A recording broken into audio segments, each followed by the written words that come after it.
Hi guys. तो सभी अपनी लाइफ में चाहते हैं कि वो एक ना एक दिन फाइनेंशियली फ्री हो।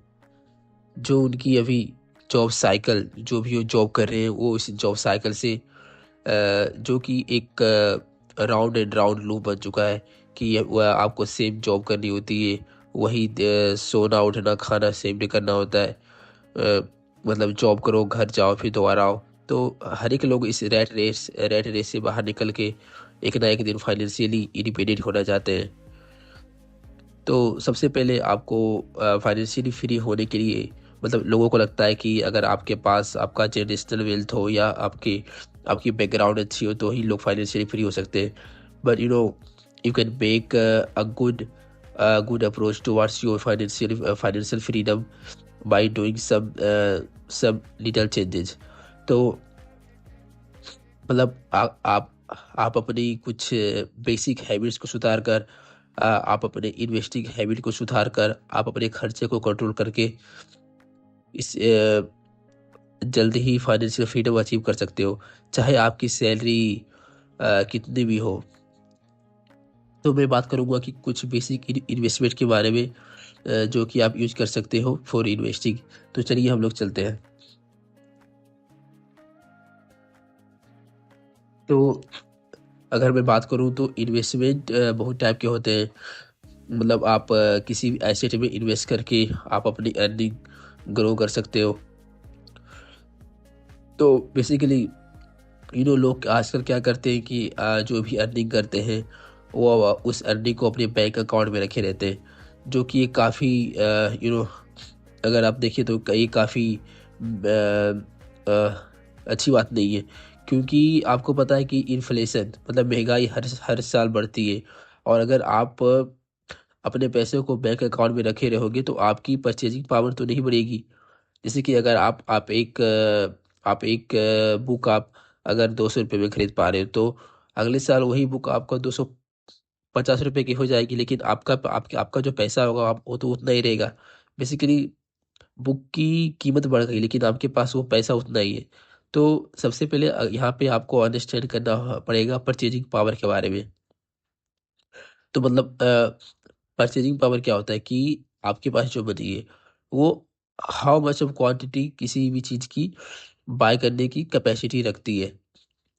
तो परचेजिंग पावर को इंक्रीज करने के लिए सबसे पहले तो हमारा गोल्ड आता है कि मतलब आपको पता है कि हर एक साल इन्वेस्टमेंट बढ़ रही है।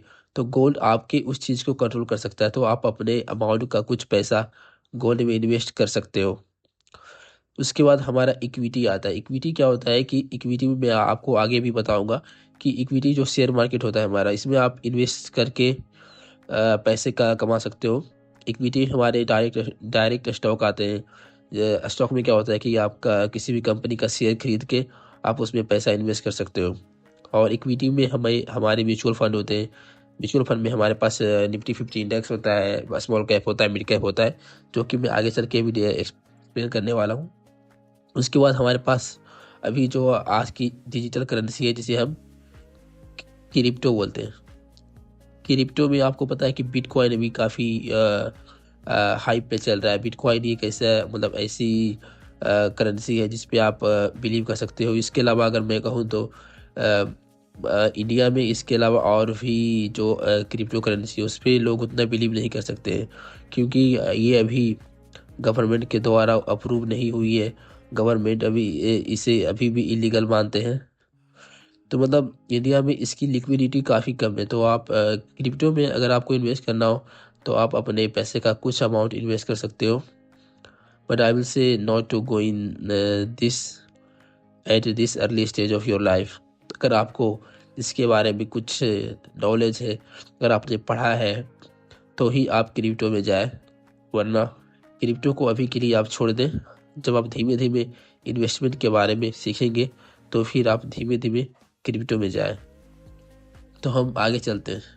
तो जैसा कि मैंने आपको कहा था कि मैं अभी बात करूंगा इक्विटी के बारे में। तो इक्विटी में क्या होता है कि आपके स्टॉक्स होते हैं। स्टॉक्स किसी भी कंपनी का शेयर, कंपनी फंडिंग के लिए अपने स्टॉक्स अपने शेयर्स को जो हमारी इंडेक्स होती है वहाँ पे लिस्टिंग करती है। तो आप उस कंपनी का कुछ हिस्सा खरीद के, जैसे कि अगर आपने 2026 में एक कंपनी का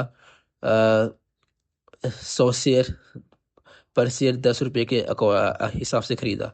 तो मतलब आपने टोटल 1,000 रुपये पे किया। अगर यही शेयर और यही शेयर आगे चल के 11 रुपये का हो जाएगा, तो आपको आपने 100 रुपये लिए थे, 10 पे मतलब आपने 100 शेयर लिए थे और हर एक शेयर के लिए आपने 10 रुपया दिया था।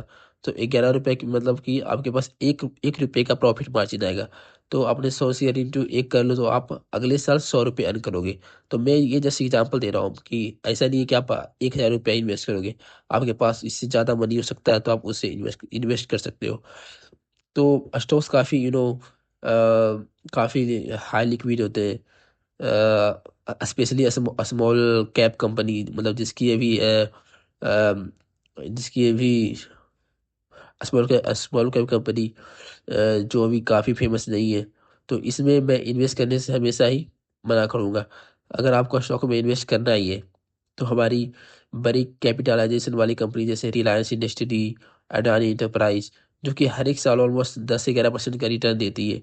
तो आप इन सारे जो जो जो कि इन्हें ब्लू चिप स्टॉक्स बोलते हैं, तो आप इन ब्लू चिप्स स्टॉक्स में इन्वेस्ट कर सकते हो। ठीक है। अब हम चलेंगे अब फंड के बारे में।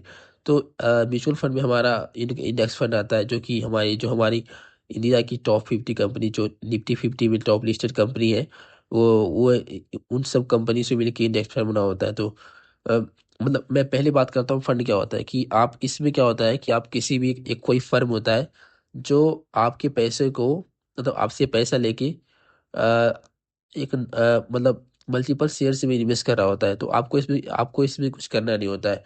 बस आप अपना पैसा उस फर्म को दे दो और उसके जो मैनेजर रहेंगे वो आपके पैसे को रोटेट करके अलग अलग स्टॉक्स में इन्वेस्ट करते रहेंगे और जो रिटर्न आएगी वो आपको देंगे। तो इसमें क्या है कि अगर आपको उतना नॉलेज नहीं हो तो आप फंड्स में, म्यूचुअल फंड्स में एक एसआईपी के थ्रू, जैसा कि मैंने बताया था कि एसआईपी क्या होती है कि एक सिस्टमेटिक इन्वेस्टमेंट प्लान। अब इसमें अपने अमाउंट का, अगर मान लो आपकी सैलरी 50,000 है और अगर आप 10,000 भी सेव कर रहे हो, तो इस 10,000 से एक आप ऐसा पोर्टफोलियो बना सकते हो, लाइक इंडेक्स फंड में, स्मॉल कैप में, मिड कैप में, कि आपको एक एवरेज 12 से 15%, मतलब 12 से 15% रिटर्न दे देगी। तो अगर आपके पास 10,000 है तो आप कुछ मतलब 3-4 हज़ार इंडेक्स फंड में डाल दो।